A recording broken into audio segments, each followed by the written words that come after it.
Product provided by Nintendo.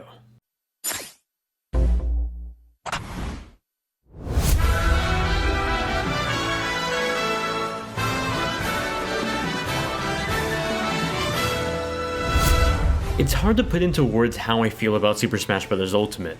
With a title this ambitious, it's almost scary to try to review it, as there's no way I would be able to dig deep enough to cover every aspect of it in a YouTube review.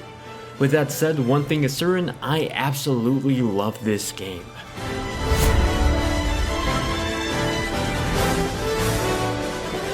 Super Smash Bros. Ultimate is arguably the biggest, if not one of the biggest entries in the series.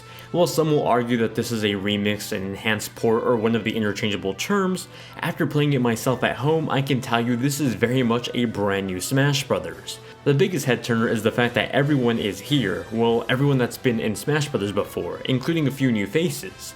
Pichu and Young Link, who have been away since Melee, are back, including the Ice Clammers and Snake, who dipped after Brawl.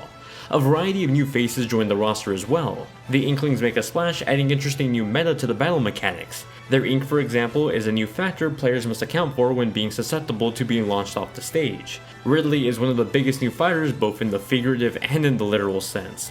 With his sharp tail, he can easily send shivers down your spine if he manages to get that sweet spot strike. Simon's axe can send you far off the stage as Isabelle's fishing line reels you back in. This is Super Smash Bros. Most diverse and iconic roster, and it shines because of it. That's yet to mention the DLC plans for the game that already tease a Piranha Plant and Joker from Persona 5, both coming sometime next year. With over 70 total characters at launch and the roster growing next year, you have plenty of characters from across the gaming universe to play as. That's no surprise though, every new Smash Brother adds new characters to the roster, but this specific one adds new ways to smash that are a blast. Smashdown is a new game mode, for example. It pits a group of friends together to smash it out on a dwindling roster. As you pick a character, they get removed from the roster until you're essentially out of characters. Whoever wins the most matches wins the Smashdown. It's a great way to play with a group of friends or just one-on-one, especially if you've made the argument that you can beat someone with any character. Now's your chance to prove that claim. It's also customizable to the point of choosing how many matches it takes for you to win if you only have a few minutes to spare. This is one great way to spend it. Another new favorite mode of mine is Squad Strike. Now while this has been a popular feature in some other fighting games, it's new for the Super Smash Bros. Series. In a 1v1 match, you can choose a team of either 3 to 5 characters, each one representing a stock in a match. As you lose a stock, you cycle through your team until the last one stands. It's a feature I've wanted in Smash Bros. For such a long time now, and it's as great as I imagined it. Having multiple main characters myself, I easily gravitated to this mode with my friends as I went through my personal roster. Smash itself has also gotten quality of life improvements across the board that work for the most part. Jumping into traditional Smash, instead of seeing the character roster first, you see the rules set. Here you can customize all kinds of presets, like having a mode where it's just 2 stock, no items, no time limit for those more competitive sessions. You can also set something like having long 10-minute matches with items set to high. The point is, you no longer have to keep changing the settings when you boot up the game. The only issue is that the customization at first can be a bit daunting. Once you figure it out though, you can make your favorite types of rule sets and never have to worry about it again. From there you can choose your stage and still have the option to choose its music, and if you want traditional, Battlefield, or a Final Destination version of that stage. Speaking of stages, there's a ton of them ranging across Super Smash Bros. 64 up to the Wii U version. Iconic ones from Melee like Fountain of Dreams and the Great Bay return with a brand new look, and it's beautiful.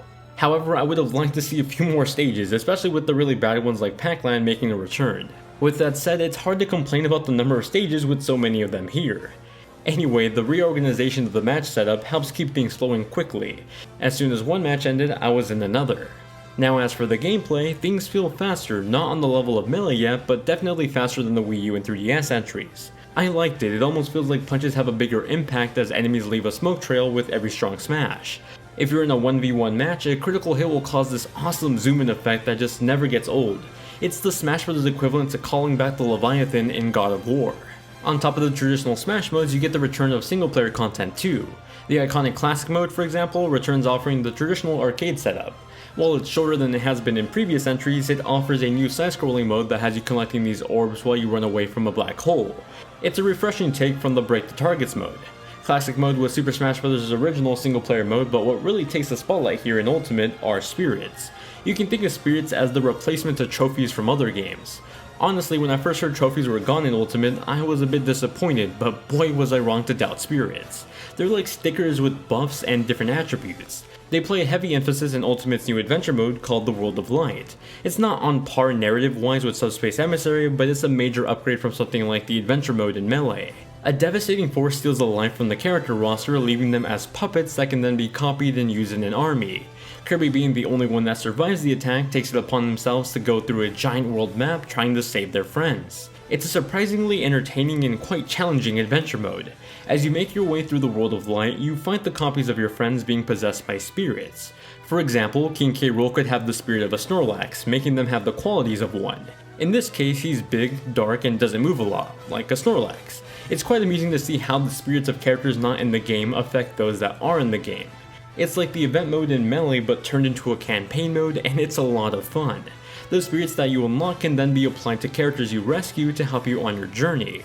The roughly 18 to 26 hour campaign is a joyride themed match after themed match with a handful of new RPG elements thanks to the spirits. You can collect them from the adventure mode, even unlocking new skills for the campaign, or scout them in the spirit board mode. Here spirits appear every few minutes, ranking at different star levels to show you their rarity and their power. It's almost like distinguishing a common Pokemon card from a holographic. That instantly brought back memories of playing TCG as a kid, and I was right back at it, collecting the rarest, most powerful spirits I could find.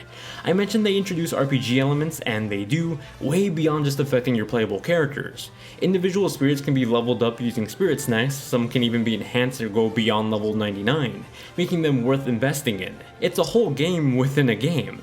Quite honestly, I'm surprised just how addicted I am to collecting them. I'm quite literally checking my Switch every few minutes while writing this review to see if a new legendary pops up on the spirit board.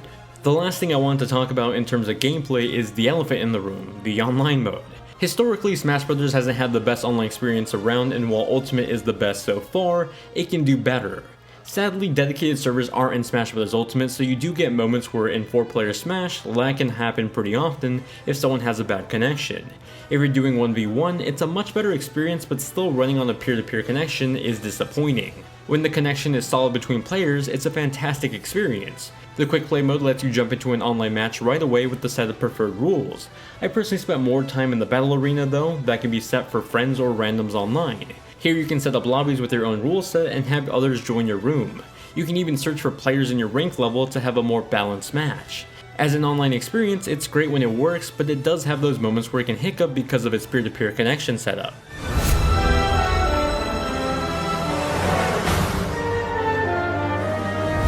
Admittedly, it was hard to tell on video, but in person there's a visible difference between Smash Wii U and Ultimate when it comes to visuals. Whatever this new lighting system is, it's an upgrade from the previous one, making the characters look more vibrant and saturated. It's a great look for the series and the best it's looked so far. Playing in dock mode, you get a nice 1080p 60 presentation with a sharp looking 720p 60 in handheld mode. It's quite astonishing to even just play this on the handheld, especially after looking at the 3DS version. Character portraits especially stood out to me. Every screen before a match showed this beautiful looking title screen with character portraits filled to the brim in detail. You can quite literally make out the individual hairs on some of these characters. The UI overhaul also turned out well. While it did take a bit to get used to, it's actually quite nifty, letting you quickly get into whatever game mode you're looking for. Lastly, the cutscenes. While there aren't that many of them in Ultimate, when they do show up, they're jaw-dropping and make me miss Subspace Emissary so much. I really wish there was more of them.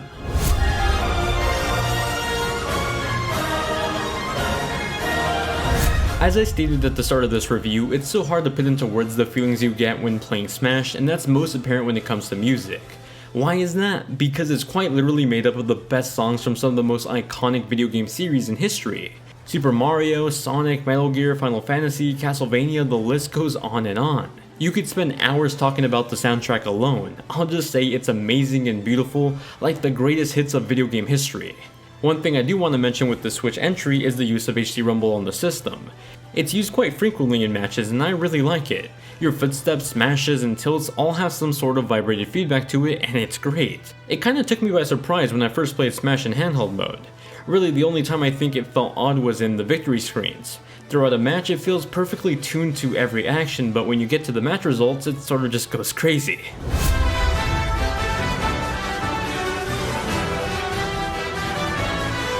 Super Smash Bros. Ultimate is special. I think with every entry in Smash Bros. One thinks, this has everything. What else could they add? And yet somehow with every new entry, Sakurai raises the bar.